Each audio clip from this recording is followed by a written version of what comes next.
who appears to be a break off from Negan's group and seems to be doing similar things where he's finding groups, making them get down on their knees the way Negan did.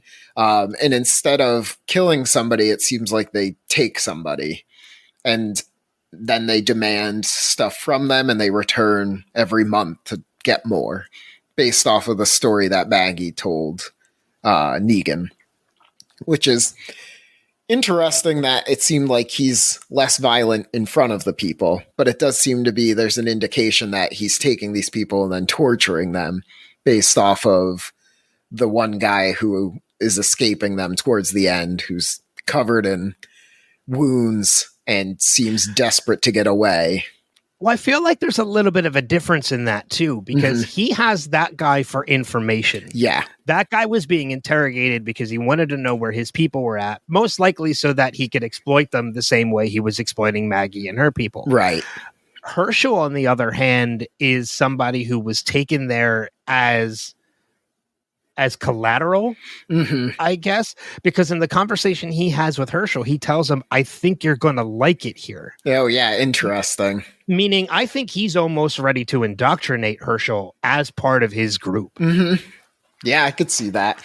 And at the very least, he also seems interested in Negan and finding him. So it seems like this kid might be his best lead currently, or maybe he also believes that somehow he knows Negan will end up showing up. Well, does he know that yet at this point? Because we see that in this season on Dead City. Yep. Yeah. It's not in this episode that he mentions Negan. So I'm very curious to know as to whether or not with the Croat. Yeah. I think he says it to Herschel, do you know the man who killed your father? Oh, that's right. He does. Yeah. So he mentions him. Maybe Herschel is a ploy to draw out Negan. Which it might be a little convoluted to assume that if I grab this kid, his mom will go find Negan. But he also seemed like he says, oh, you're brave like your mother, or is it like your father? So I don't know if that meant he knew who Maggie was, or if he was just guessing like Herschel is brave like one of his parents. I took that as in he knew who Maggie was because he was there. We're meant to assume that he was there when Negan killed Glenn. Yeah. Yep. So he knows Maggie, he's familiar with Maggie, and then now knowing that this is Maggie's son, he's just making reference to, do you know the man that killed your father? Yep. Yeah. I didn't put it, I just took it as that. I didn't put it as like, oh, he's after Negan. Yeah, well, because then after he says that, he turns and clearly his face has been ironed. So I'm thinking he may have a little bit of a vendetta with Negan. I'm assuming Negan's the one who ironed his face. That's a possibility. Yep. It's more to find out. Yes, for sure. And the other thing I'm wondering with his group is, are they the ones who are responsible for Ginny's father's death? Because Negan says Ginny found her father as a walker, but he had clearly been killed by people or a person. And it was so bad that she didn't talk after that. And I think after seeing the guy escaping the Croat, that he looked pretty terrible. So I could imagine if something like that happened to Ginny's father, then maybe that would also scar her. That I may be grasping at straws. I think I don't think it's out of the realm of possibility at all. The thing that really threw me was the fact that, this guy obviously visited the new hilltop and was taking resources from them and from Maggie, which means that these guys clearly have a very easy way on and off this island. Yeah, that's a good point. Yeah. On and off the island. Now it sounds like I'm referencing Lost. But Manhattan is an island, so it counts. Yep. So these guys clearly have a way in and out of Manhattan. To get to the mainland easily. And that also brings into question whether or not the Marshals would do anything for Hilltop. So maybe Hilltop isn't part of New Babylon, because you would think if a crime like that was committed, that the Marshals would then be involved in going after them or trying to get Herschel back. So maybe New Hilltop is outside of the New Babylon jurisdiction. But when she called her friend, she was in New Babylon. Yeah, so that's the confusing part. Again, it brings me back to the confusion of the geography about everything. Is where is New Hilltop? How big does New Babylon stretch? Where is New Babylon in regards to New York City and Manhattan? I don't know. Hopefully we're going to get more. This will clear up as we progress further. Yeah, we're just being impatient kids. We're like, tell us everything now. But that's a good indication of a good series premiere. Yes. Is that we're already so engrossed into it that we're like, tell us more. Yeah, who's that guy? What are they doing? Yeah. Oh, who's that? What does that do? Like, we're so engrossed in this already. And like, even at the end with the Croat and, that guy that, he grabs the handles, straps himself in, and he goes across that zip line. I was like, oh, yeah, I want to see more of that. Yes, yeah. Because if I was allowed to do that in Manhattan, I would be doing that immediately. Yeah, yeah. It's like seeing a little bit of like what would typically be in a jungle movie, but happening in New York City. It's super cool. Yeah, it's kind of like seeing like if you remember the Kevin Costner Robin Hood Prince of Thieves, where in Sherwood they were above the trees and like it was nothing but bridges and zip lines. It's like, but now this is an urban jungle, which is what Manhattan is. So super exciting. It's so great. Like I want to see, because even in the previews for the rest of the season, we see Negan do a zip line. Oh, okay. I've been avoiding all of the like next up, so that's cool to know. Oh, okay. So yeah, we're definitely getting more of that. That's awesome. Yes, I'm excited. And then I guess my last point was just Maggie the Badass. Cool. Yeah, return of Maggie the Badass. Yeah, I was at one point while watching this, I had the thought, like, I don't know which of the two of them I wouldn't want to run into, Maggie or Negan. I kind of feel like right now, Maggie seems like she's willing to kill anybody who's even a little bit in her path, and she seems fully capable of doing it. Like her scene in the bar where they pin her down and they're going to give her the Chinatown nose ring, and she just like takes out 4 people and then runs out and takes out another guy who's trying to get her in the truck. It's just awesome, especially when you picture her early on at the beginning of all of the apocalypse, just like coming in on a horse and just flirting with Glenn, and not who you picture being like the Sarah Connor of the apocalypse. Yeah, I mean, you think about, Maggie's past, like she was just nothing more than like a farm girl. Yeah. And look at who she has become now, which just further pushes on my celebrity crush on Lauren Carhan. So yeah, it's I always tell people too, it makes me laugh because anytime I mention her, people like send me like pictures or stuff of like stuff she's done.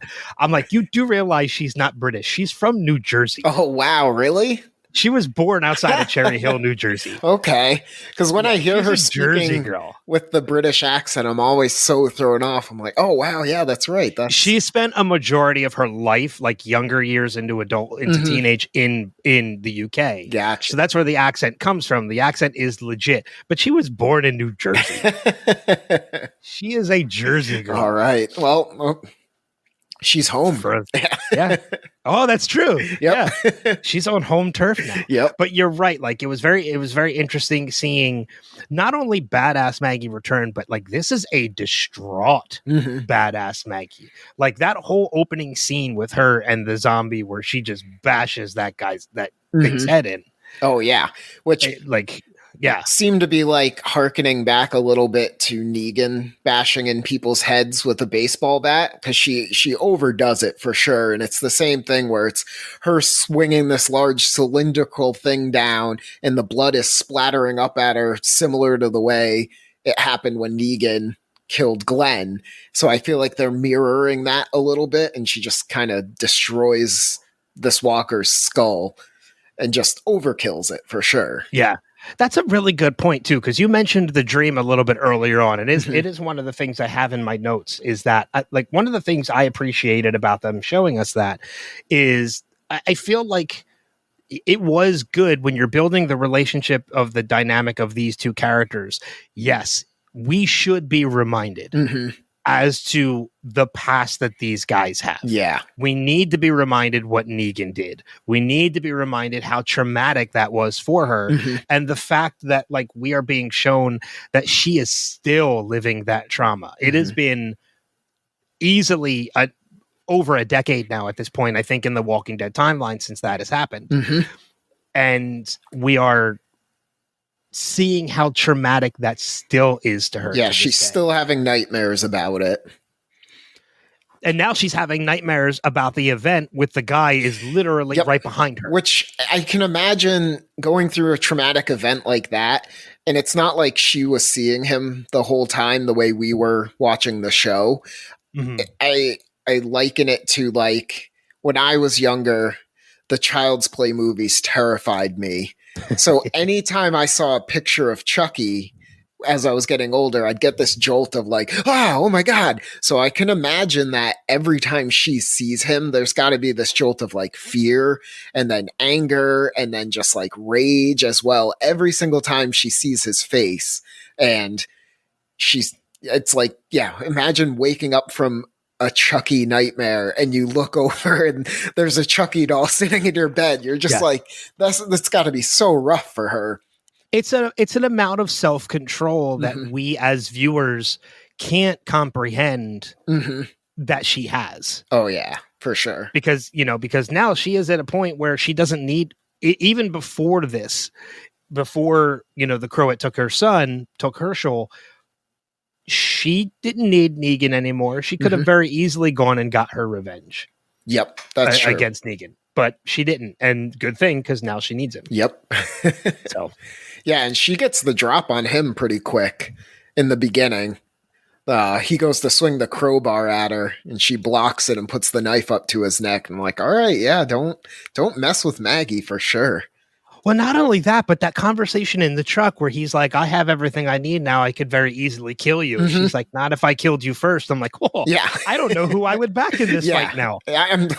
I think I'd put my money on Maggie. I'm like, I don't think he's as quick as he used to be. I think she could take him.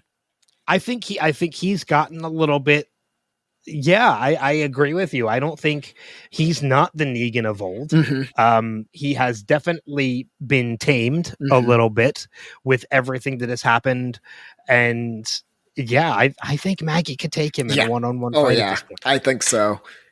And then the one other thing that I noticed leading into the badass Maggie scene is the new Marshall kid, Hano,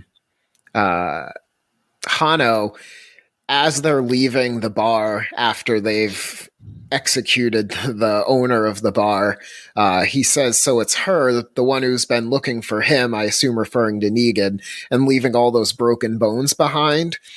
And at first I thought he was referring to himself because the character's like holding his arm up in a weird way the whole time. So I assumed maybe she had broken his arm, but there's no recognition between the two of them.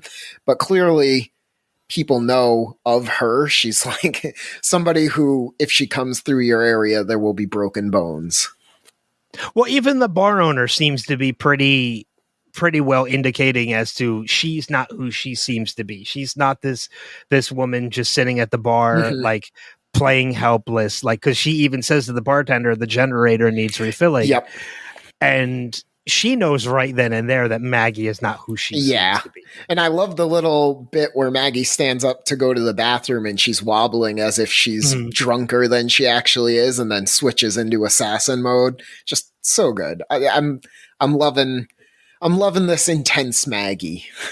Yeah. The only question, and this brings up another point about this too. The only part I questioned about it is, why did Negan have his room door unlocked? Right. Yeah. That didn't seem like Negan at all. And then when she goes in, it seems like he's crumpled up on the floor in the shower, almost like he's crying or having a really rough go of it. So yeah, he might have been kind of on the like end of his rope as well. And then running into Maggie might have actually been something that helped him more than he's going to admit.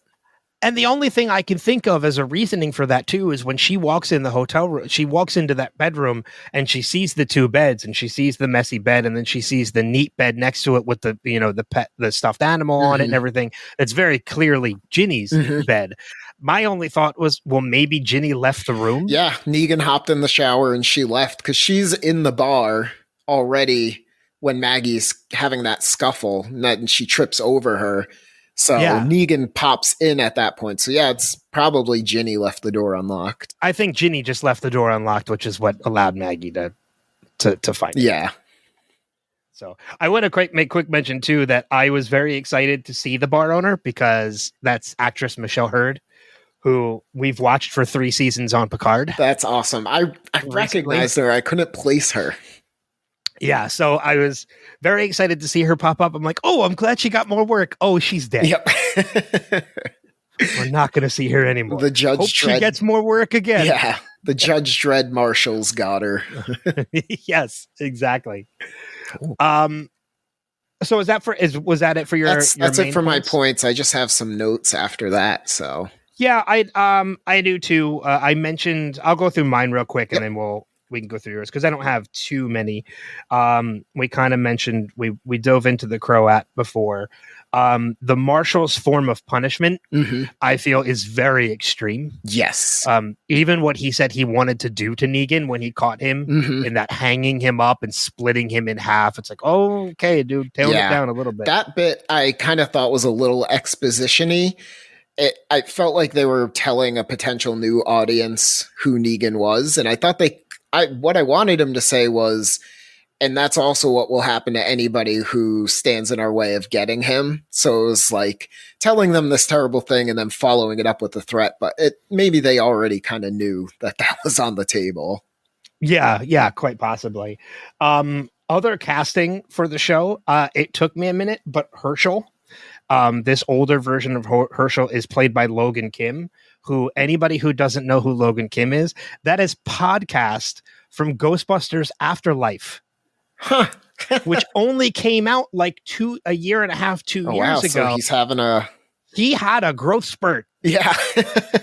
Before filming this, because he was not that developed. Wow. Yeah. He was still a little boy in Ghostbusters Afterlife. So that's awesome. Hit puberty before shooting Dead City, which is great. And then the only other note the two real quick. I really greatly appreciate the fact that AMC already gave us our fuck in the first episode. Yep. And it was very appropriate as they were approaching New York City and the fog kind of clears and they see the city. Negan's words, fuck me. Which was great. Yep. Well used. And then the only other note I have is cockroaches and a rat.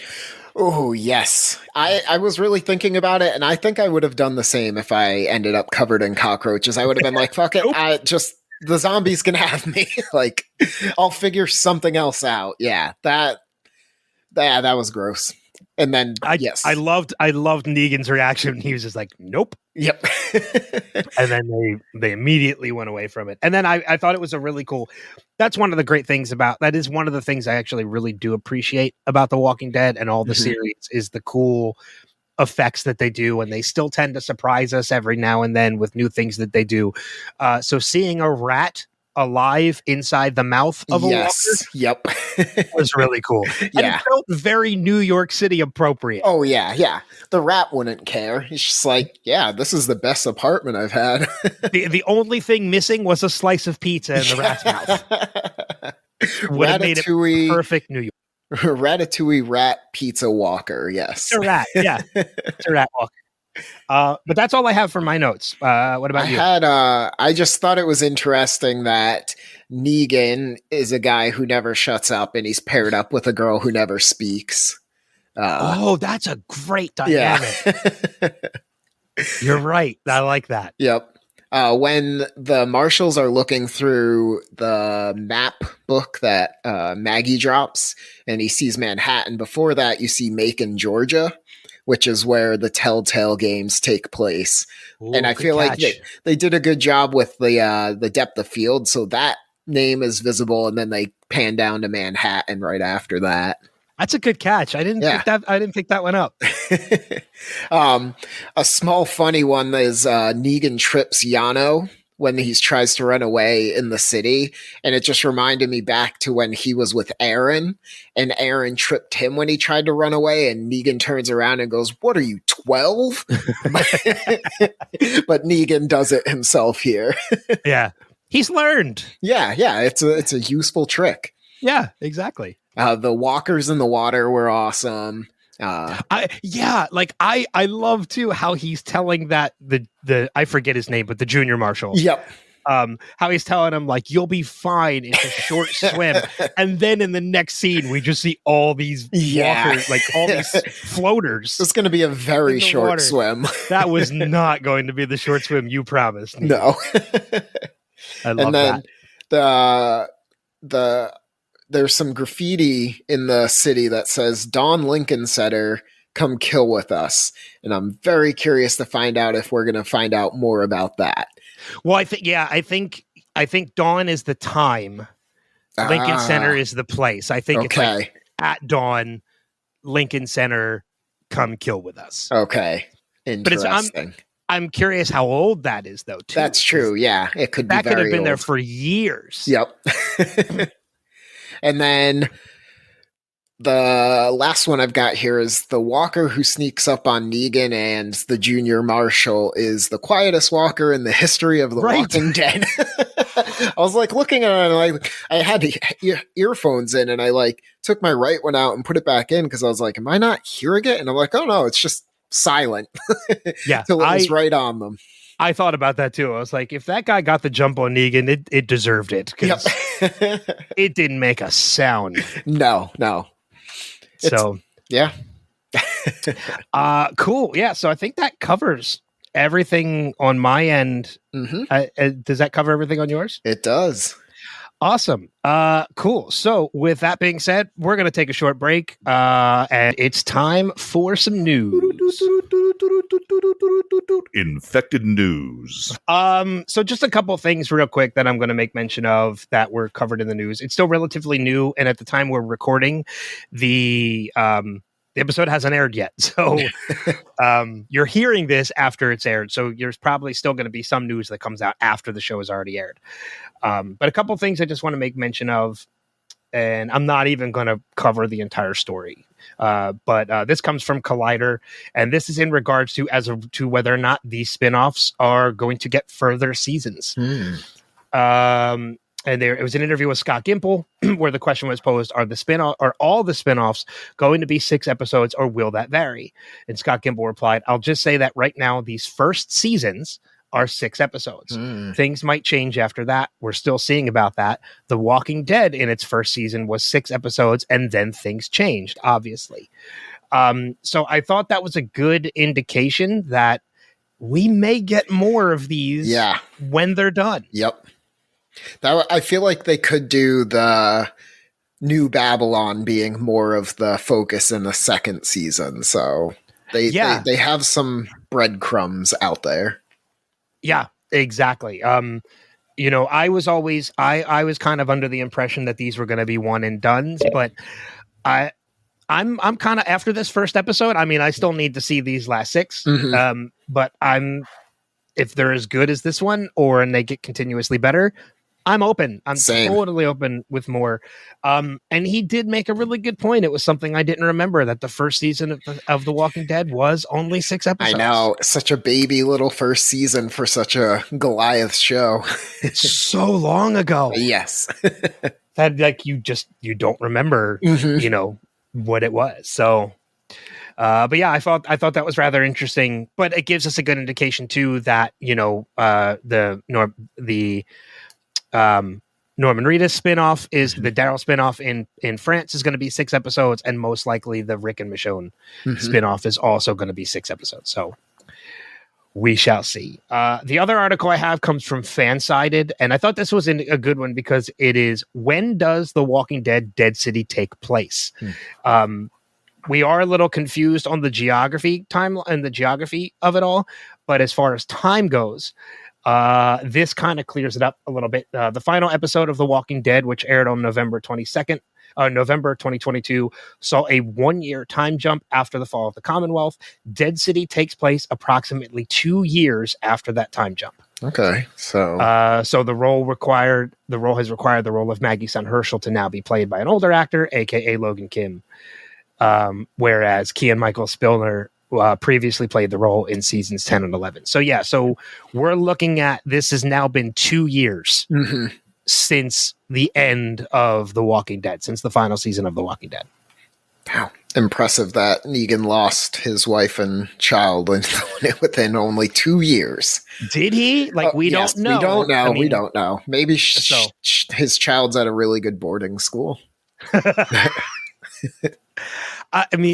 Again, there's the possibility that they left him. Yep. There's the possibility that he lost them. We don't know what it is. Or maybe they are safe and he just kind of did the asshole thing and left them. So many possibilities. We don't know. It's going to be interesting to find out. So, but that now takes us into the feedback episode with listeners' moan, groans, and grunts. Back to the traditional. It never goes out of fashion. We had to go back to it because we're covering The Walking Dead. I mean, it would have been appropriate if we played the other one, since you are a huge part of that one. Click. I'm a zombie guy. You know what? Just for fun. Click. I'm a zombie guy. Oh, God. Jason's going to be hunting you down now. You ruined the format. You went against the format.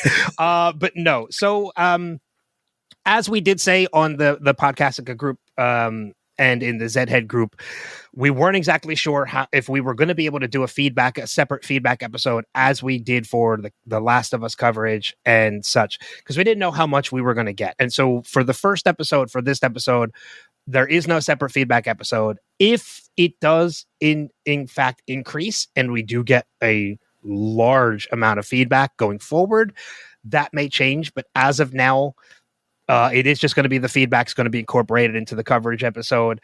But that being said, if you are hearing this after we've already recorded and it's aired and you do have feedback for this episode, please send it in next week. And we will absolutely mention it before we get to the feedback for the next episode. So don't feel like you still can't send in your feedback. Please absolutely do. And we will add it to the next episode of the podcast. But that being said, let's dive into the feedback that we did get for this episode. And why don't you start us off? All right. Penny Lennox says, have we not seen enough people in walkers falling off and being thrown off roofs? What's next? Killing horses? I really hope it turns out Annie left him and took the kid, and not that they died off screen, to provide incredible cliche humanity to Negan. I agree. So it sounds like people don't want Negan to be redeemed. I don't think so. Look, if that's your stance on things, yep. You have every right to believe. I think that's kind of where I'm landing. I'm like, just let him be an unredeemable character. Just let him be an ass. I'm kind of on I kind of fall on both sides of it. Like, yes, I know I feel like we're seeing a redemption arc out of this character and we're seeing a difference, but I do feel honestly that Negan will not be truly redeemed without a sacrifice. Yes, agreed. And not like a sacrifice as in like, yes, a sacrifice his hand like Rick. Like, no, like we're talking total life sacrifice. It did seem like he didn't think he might not come back from, he didn't think he might. It seemed like he thinks he could stay or die in Manhattan. Yeah, so I mean, maybe there is a part of him that feels the same way, and he's willing to make the sacrifice if it comes down to it. Mm-hmm. Especially if it's for Herschel to make up for Maggie, to make up with Maggie. Yeah, that's a solid path. So I don't know. Yeah, Penny, I'm with you. I hope they kill some more horses. Come on. Oh man. Alma Contreras, man, it sure was good to see badass Maggie again. How many years do y'all think have passed since the finale? Well, we just answered that for you. Mm-hmm. I was thinking about 10 because Herschel seems to be about 16 or 17. I can't remember how old he was at the end of the main series. Anyways, Maggie's animosity towards Negan seems a little too strong, considering she needs his help again.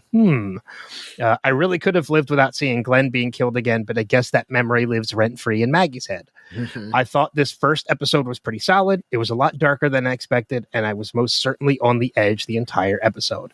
Oh my God, and what about the roach scene? Eek, I hate bugs. I just about screamed out loud. Can't wait to hear what y'all thought. So we did get the answer to the timeline. That was something I was definitely curious about. And it's only been 2, not 10. Yeah, I do think that Herschel seems roughly 16 or 17, but they may have an older looking actor playing a younger character. He's going to be in the next Ghostbusters too, which I think comes out later this year. Jeez, busy kid. Yeah, good on him. Joe Marino says, I decided to give it one more try, and I have to say, holy cow, it was really good. The characters have matured, the writing is far better than what we have seen on Fear or even the other spin-offs. The action was intense and interesting without being distracting, and I could not wait to see what happens next.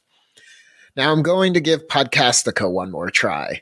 A lot of the programming lately has been full of cop bashing, man bashing, straight bashing, Christian bashing, and general disdain for anybody who is not like the people commenting on the show, which is disheartening to say the least. I understand it's because, let's face it, the villains or butt of the commentary or jokes in these programs leans that way. But it is hard to continually listen to the narrative being extolled.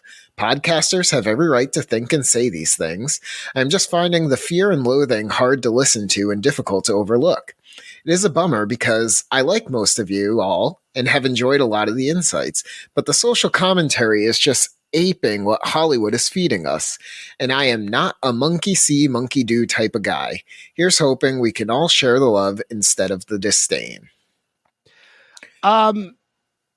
First off, I just want to say, Joe, thank you for sending that in. I appreciate the opinion and the insight towards it. And I'm kind of hoping now, thinking back on our conversation for this episode, that we did a little better for you with this. Yeah.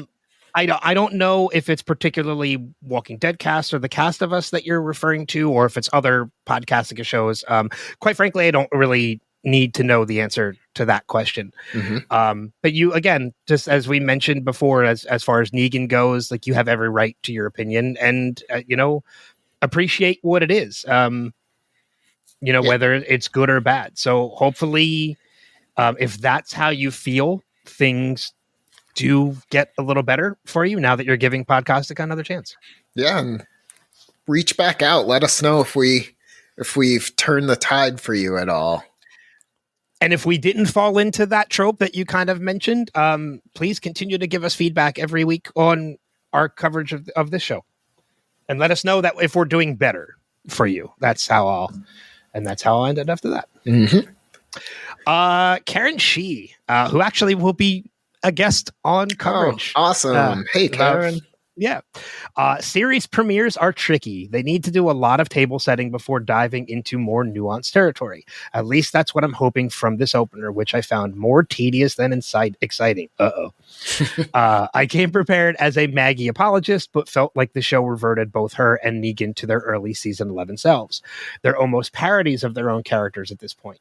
I get that Maggie is newly devastated from Herschel's kidnapping, but I hope we go beyond angry Maggie and defensive Negan, especially since there is a lot to explore about grief and recidivism and rehabilitation, versus rehabilitation.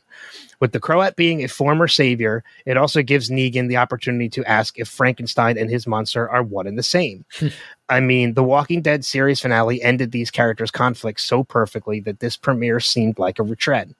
Maybe that's the point. PTSD is one step forward, 2 steps back labyrinth. Pearlie seems pretty stereotypical so far, too. He is the Javert character from Les Miserables to provoke the questions of whether or not it's better to follow the leader or the spirit of the law. God, I love that comparison. I love Javert is one of my favorite characters from Les Mis, so I love that comparison. Well done. Same with why Rick was a sheriff's deputy. The cockroaches scene was cool, and the rat in the walker's mouth was also an awesome nod to New York City. I thought the show came to life once the Croat was introduced and once Herschel had some lines. Herschel was never really a character, but just an object to motivate Maggie. So I hope this series fleshes him out. So far, I'm not thrilled that he is yet again a MacGuffin. It's the third time that Herschel's been kidnapped. Reapers, Commonwealth, the Croat. Same with Chekhov's Ginny, who will surely talk by the end of the show. She had better not perpetuate the silent Asian trope and only be there to make us sympathetic for Negan. The Walking Dead already did that with Annie and their kid. Wow, good points, Karen. A lot of good points in there too. Again, love that Javert comparison to Pearlie. And yeah, I never thought of Herschel as the MacGuffin. Yeah, he does. Maybe that is his character trait, is he's just kidnappable.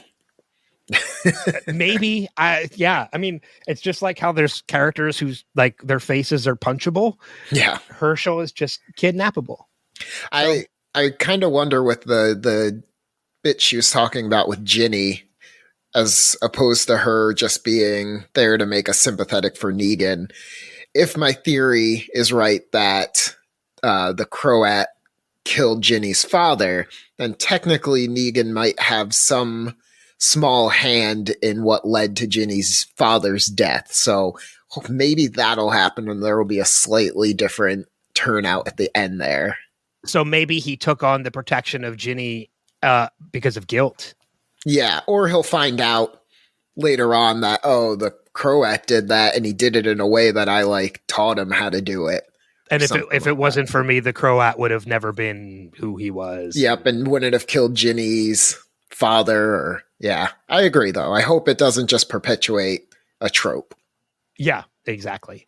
One more from some guy named Jason. I'll let you. Yeah, Jason Cabasy. Nice. After the newness of The Last of Us and the awfulness of Fear the Walking Dead, it was good to get back to something more like the Walking Dead vibe that we know and love. Good, solid character-based storytelling in the ZA. On the one hand, I do feel this is all very played out, but also, how can you not love The Walking Dead? It felt good to be back. And of course, it was a blast to see the change of setting and everything that went along with that. And I'm sure you guys talked it all through very well. He's right, we did. Of course, I need to comment on the Negan-ness of it all. It's true that Negan has changed, at least some, from when we first met him, but I'm glad Maggie made a passing reference to when he helped the Whisperers burn Hilltop, which was after he had supposedly reformed. Negan apologists always seem to forget about that, as if it's not that big of a deal that he joined the opposing side in a war against our people. I was shocked and disturbed by the repetition of scenes of Negan bashing Glenn's head in. It was, I think, the first time they've shown it since Season 7, Episode 1. Back then, I was critical of The Walking Dead for showing that in such gory detail, but for this show, I actually think it makes more sense to show it. The point is that Maggie's still living what Negan did, and as Lucy said in our chat group, it was a pretty good rendering of PTSD or CPTSD in the sense of always coming back to the moment of the trauma. As much as Negan, and fans of Negan, wish we'd all forget about this moment in his history, Maggie never will. Negan brutally murdered her husband right in front of her and laughed about it. You never get over that, no matter what. If they really wanted us to accept Negan as a new man and forget his past, then they shouldn't have paired him with Maggie. And personally, I think they probably shouldn't have. I feel like we've already explored all this psychological territory between Maggie and Negan. But in a show starring these two characters, you either have to ignore what Negan did, which I wouldn't want the show to do, or retread that ground, which I'm not sure I need or want to see. And that's why I'm glad Ben agreed to step in and cover this show. Smiley face. Thanks, Ben. Anyways, we'll see how it goes. So far, the way I feel about Dead City is, if AMC feels they must do a show about Maggie and Negan teaming up again, this is the way to do it. Cool. Here, I agree. I mean, he brings up the point, too, of, as to whether or not the show should make us feel like forget about that incident or retread retread that ground. And I feel like retreading that ground is the appropriate steps to make in this one, as we talked about earlier in the episode. Yeah, for sure. You know, because we do need to know who was or is the question. It's all really of a matter of opinion and perspective of how you see it. Is this who he was, or is this who he is? And everybody feels a little bit differently, as we even found out that you and I feel a little bit differently about it, which, you know, is the case. And I love the fact that this is a show that's so already in one episode well written that it does thread that line. That people are watching the same thing but coming away with different thoughts and feelings about it. It's just excellent.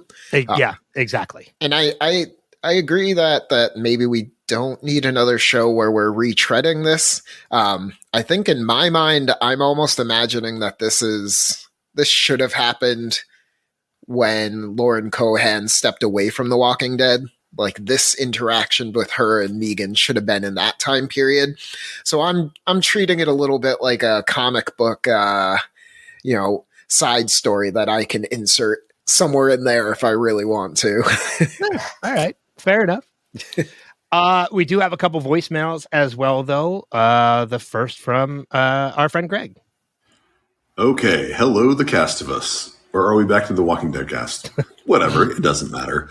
Dead City, episode 1. I will be honest. I enjoyed it. I liked the intro, reintroduction of familiar characters, some new ones, even if most of them were red shirts, even if they were like hero red shirts that like got killed, even though they got a lot of lines and screen time. But I just have a couple of concerns. Maggie, you decided not to kill Negan when he was vulnerable in the jail cell. You let it go, and you walked away. You came back. You decided not to kill Negan when he helped do whatever he did after he left you in the subway. I can't specifically remember, but you decided not to kill him then, and then you walked away. Then Herschel gets in trouble, and now it's okay. Hey, I need to find him but I have nightmares about needing to kill him for the things he did. Oh my God! Just make up your mind, please. If you're going to kill him, kill him. If you're not going to kill him because you continue to need him in order to get shit done, then deal with that fact, please, God. Anyway, moving on. How is it that, like, they've been in the zombie apocalypse for 10 plus years, long enough for someone to be born and turn into like a 12-year-old? How are these people still so bad at zombie control? I don't understand. Like, you're standing 6 feet away, 4 feet away from glass the zombies are pushing up against? What the fuck is happening? How are these people this bad? Don't get me wrong. I thought the cockroach thing was pretty wicked, and I was totally down with what Negan said. Nope, not going to happen. But like, you lock the door, but no, nobody gets out. I'm going to stand here and watch this door. I'm not going to do anything. I'm not going to like move slightly further away so that I don't die the instant they break through the door. But wildly frustrating. And I will repeat something that Karen said very early on in the Walking Dead class. They are playing fast and loose with bodily fluids. Like that opening scene where Maggie's got, why are you wearing fingerless gloves when you're punching through a zombie's head? What is going on? All right. I need to wrap this up. Look forward to hearing the podcast. Talk to you later. Bye. That was great. Tell us how you feel, Greg. Yeah, as soon as that Marshall stood in front of the glass door, I was like, well, they're breaking through that door and grabbing him. But yeah, I had the same thought. It's like, why don't you just step like around one of those racks? You can still see if somebody's coming, and there's a horde of zombies outside the door. I don't think they're just going to pop out and leave. So that dude deserved to die. Yeah. You should not have been a marshal. He was one day away from retirement. That was the problem. I love the red shirt reference too that Greg mentioned. Yeah, red shirt heroes. Yep. I love that. One more voicemail. This is, of course, from our friend Steve Brown. How can you do a podcast without a voicemail from Steve Brown? Hello, Ben and guest host. This is Steve, and this is for Dead City Season 1, Episode 1. Old acquaintances. I don't remember what happened to Negan's wife, Annie. I haven't finished my season 11 rewatch yet. So, okay, no previously on or anything. Just we open with Maggie looking through a spyglass. Ooh, Maggie working out some frustration on that walker. And now she needs a new spyglass, probably. I had to pause it real quick because I don't know how to say his name. Zelko Ivanek is in this. I don't know what part he's playing, but man, I love that guy. He's that background player, one of those people that you see and you go, oh, who is that guy? Yeah. Groaners, a new name for walkers. Apparently dive bars are back in the apocalypse. And there's Negan. And Maggie's a badass. I mean, we always know she was. The new Babylon Marshals, is that what he said that he's wanted by? Negan, anyway? Old acquaintances. He just said the title of the episode. Mic drop. And I think we're about to find out what happened to Annie and his kid. Oh, the Croat's got to be Ivanovic, right? I can't say that guy's name. Okay, so we're going back to Hilltop. Hilltop should be a long way from Manhattan, right? Oh, that's right. They had to relocate Hilltop, so it's in a different place now. Oh, that is a dark method of execution. Hung upside down and cut in half lengthwise. Or, yeah, vertically? Yeah. So Maggie just had a dream, and I think we saw Herschel, but it looked like an older Herschel, so there has been some time that's passed. Exactly how does Maggie think to keep this Marshal hostage, like, quiet while they're trying to... I don't get the plan here. Oh, there's the F word. Jeffrey Dean Morgan just said it. Oh, bodies falling from the sky. Oh, that's a whole bunch of walkers that are following that car with the music. And are they going to see Maggie, Negan, and the Junior Marshal? It just occurred to me, we got another ninja walker coming up behind Negan, and now the walker's just grabbing the Junior Marshal. Pearlie just shot the Junior Marshal. Ooh, knife in the boot, Maggie. That's great. Well, now we meet the new Herschel, and there he is. I'm not going to try to say his name, the Croat. Oh, dude, I know you're trying to get away from him, but I don't know if this is going to work. Blinding across Manhattan. All right. Talk to you next week. I love the posing a question and then immediately like, oh, there's the answer. Yeah. Yep. The ninja walker. Yes. As we mentioned, the silent killer. Yeah, but of course, yeah. Thank you guys. Thank you everybody for the feedback for as well. Yeah, thank you guys. Much happening with podcasting. I love it. I love being a part of it. So do I. I have permission.